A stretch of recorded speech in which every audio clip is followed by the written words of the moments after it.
दो कौड़ी के ड्राइवर बिहारी साले, तू मुझे सिखाएगा? तुझे छू के तो मेरे हाथ भी गंदे हो गए, ब्लडी लो स्टैंडर्ड बिहारी।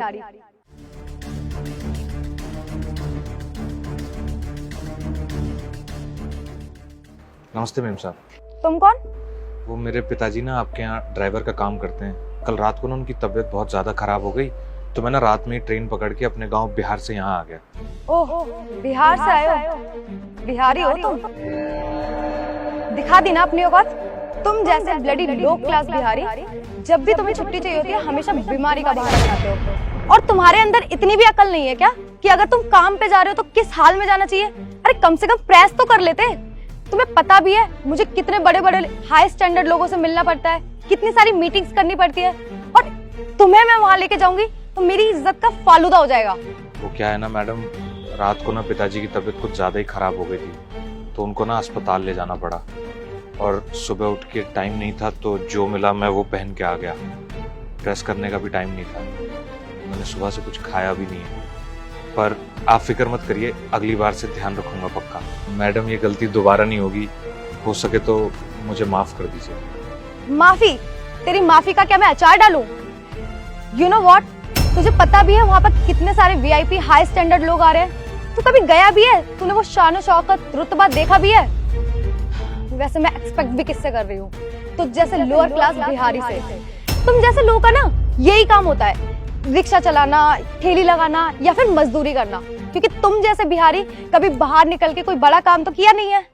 नहीं मैडम, ऐसा नहीं है कि बिहार के लोग सिर्फ छोटे मोटे काम करते हैं। आपने सुना होगा कि बहुत सारे आईएएस और कलेक्टर भी बिहार से ही हैं। दो कौड़ी के ड्राइवर बिहारी साले, तू मुझे सिखाएगा? तुझे छू के तो मेरे हाथ भी गंदे हो गए, ब्लडी लो स्टैंडर्ड बिहारी। ओ बिहारी, अब गेट कौन खोलेगा? तेरा बाप? मैडम आप मुझे सिर्फ बिहारी बिहारी क्यों बोल रहे हैं? मेरा कुछ नाम भी है। अबे बिहारी को बिहारी नहीं बोलूंगी तो क्या कलेक्टर बोलूंगी? अगर मेरी मीटिंग नहीं होती ना तो तुझे मैं बहुत अच्छे से बताती। अभी फिलहाल चल यहाँ से।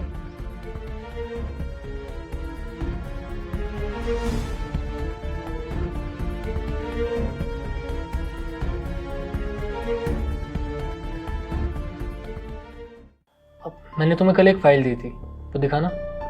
सर एक मिनट लाइए। शायद सर फाइल गाड़ी में ही रह गई है, मैं अभी मंगाती हूँ। कोई भी हाथ पीछे एक गाड़ी में एक फाइल रखी होगी, वो लेके ऊपर आ जाओ। सब बस 2 मिनट में।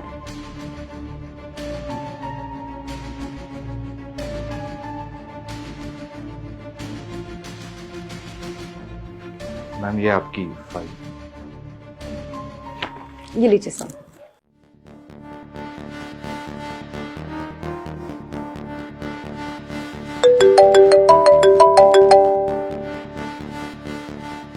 मैंने आपको फ्रांस वाले क्लाइंट से बात करने के लिए कहा था, आपने बात करी? सर एक्चुअली मुझे फ्रेंच आती नहीं है एंड ट्रांसलेटर हमारा ऑफ पे था, तो इसलिए बात नहीं हो पाई।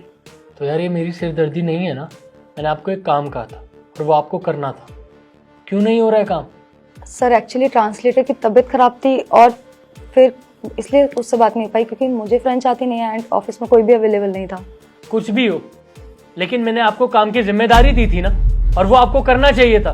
क्या चल रहा है ये कंपनी में? सर अगर आपकी इजाजत हो तो मैं कुछ बोल सकता हूँ। तुम्हारा दिमाग खराब हो गया है? और यहाँ पर अभी तक खड़े क्यों? ऊपर से बॉस के सामने और बोल रहे हो। दफा हो यहाँ से। 1 मिनट वंशिका, उसको कुछ कहने तो कहने दो। बोलो तुम क्या कहना चाहते हो? सर इसको एक्चुअली कुछ नहीं आता, ये अनपढ़ है। तुम यहाँ क्यों खड़े हो? निकलो यहाँ से। अगर आपकी इजाजत हो तो आपके फ्रेंच क्लाइंट से मैं बात कर सकता हूँ। तुम्हें फ्रेंच आती है? मुझे फ्रेंच लैंग्वेज बहुत अच्छे से आती है। आप मुझे समझा दीजिए कि क्या बोलना है, मैं वो उन्हें बोल दूंगा। तुम इनसे बात करो और इनको समझाना कि हमें ये डील करनी ही करनी है। ये डील हमारी कंपनी के लिए बहुत इंपॉर्टेंट है। बात करो। बॉन्जोर मॉन्सू।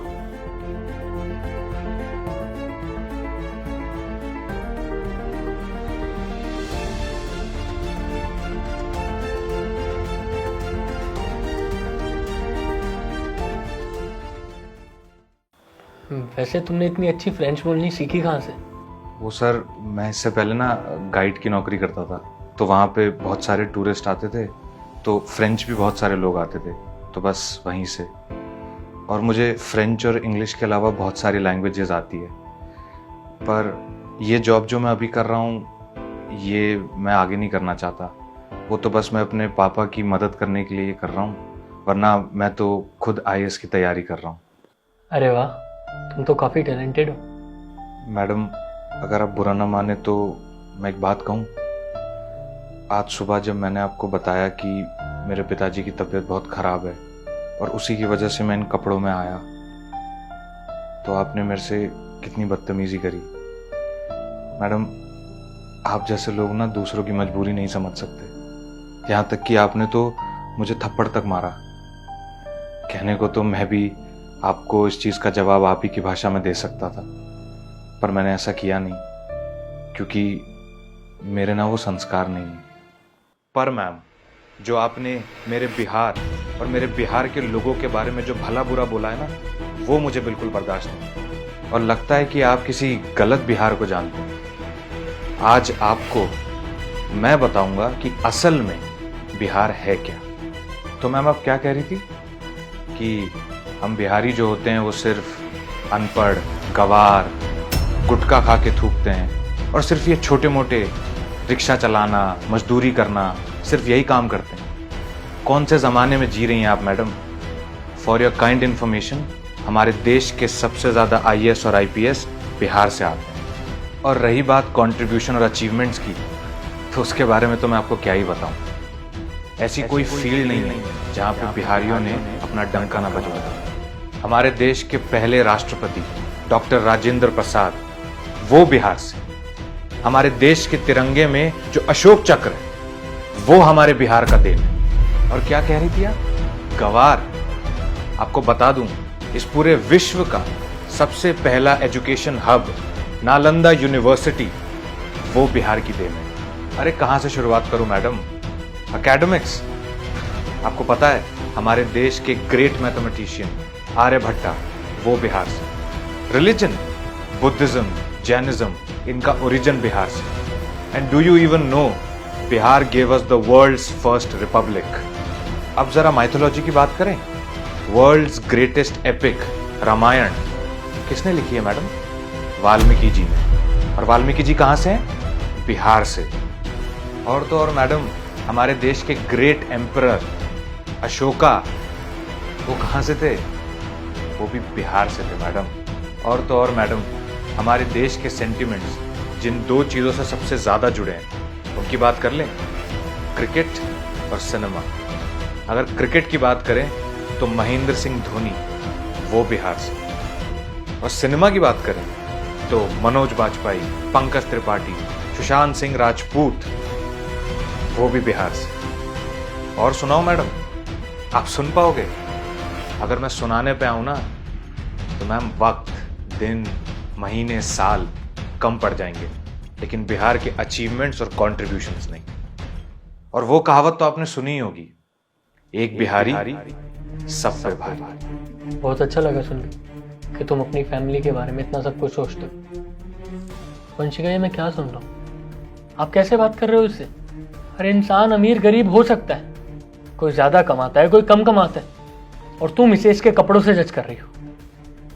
अरे आज हमारे पास पैसा है, हम अच्छा खा पी रहे हैं, कल को हमारे पास पैसा नहीं होगा, तब आप क्या करोगे? तब भी इससे ऐसे ही बात करोगे? अरे गरीब है तो इसमें इसकी क्या गलती?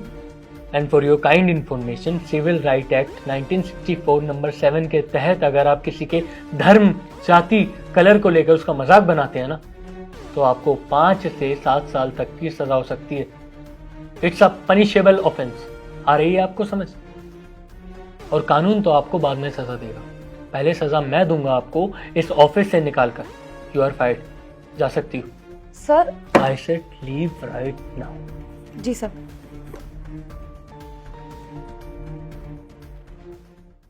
सर, मुझे बहुत ख़राब लग रहा है कि मेरी वजह से मैम की नौकरी चली गई। नहीं, तुम्हें चिंता करने की कोई ज़रूरत नहीं है। ये सब तो मुझे बहुत पहले ही कर देना चाहिए था। और वैसे भी हमारी कंपनी में ऐसे अंडर क्वालिफाइड और बदतमीज़ लोगों की कोई जगह नहीं है। हमारी कंपनी में तुम्हारे जैसे लोगों की ज़रूरत है, तुम्हारे जैसे क्वालिफाइड, तुम्हारे जैसे टैलेंटेड, सिंसियर लोग। तो क्या तुम हमारी कंपनी ज्वाइन करना चाहोगे? So it will be our honour if you join our company. Thank you so much sir, but if you don't mind तो मैं सिर्फ तभी तक जॉब कर पाऊंगा जब तक मेरे IAS की तैयारी चल रही है।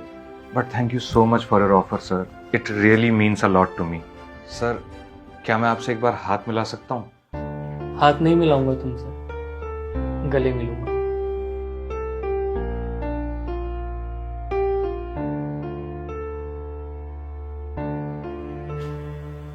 तुमने सही कहा, बिहारी शब्द कोई अपमान नहीं, बल्कि बिहार के लोग तो हमारे देश की शान है।